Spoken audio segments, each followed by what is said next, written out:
যেই কোনো গুনাহ থেকে বেঁচে থাকার জন্য আপ্রাণ চেষ্টা করা, আর বিশেষ করে যে সমস্ত অপরাধের শাস্তি হিসাবে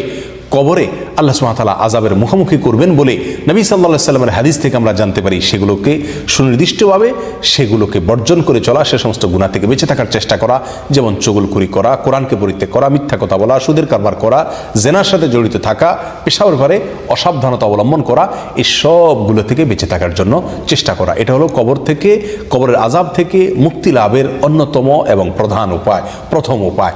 দ্বিতীয় উপায় হলো নবী সাল্লাল্লাহু আলাইহি সাল্লাম যে দোয়াটি কবরের আযাব থেকে মুক্তি লাভের জন্য সবসময় পাঠ করতেন, আল্লাহুম্মা ইন্নী আউযু বিকা মিন আযাবিল কবর, আল্লাহ কবরের আযাব থেকে আমি আপনার কাছে আশ্রয় চাই, আপনার কাছে পানাহ চাই, আপনার কাছে মুক্তি চাই। এই দোয়াটি আসুন আমাদের জীবনের অংশ করে নেই। সকাল সন্ধ্যায় নবী সাল্লাল্লাহু আলাইহি সাল্লাম ফজরের পরে মাগরিবের পরে দীর্ঘ দোয়া করতেন, যে দোয়ার ভিতরে এই অংশও রয়েছে, আল্লাহুম্মা ইন্নী আউযু বিকা মিন আযাবিল কবর, 3 বার করে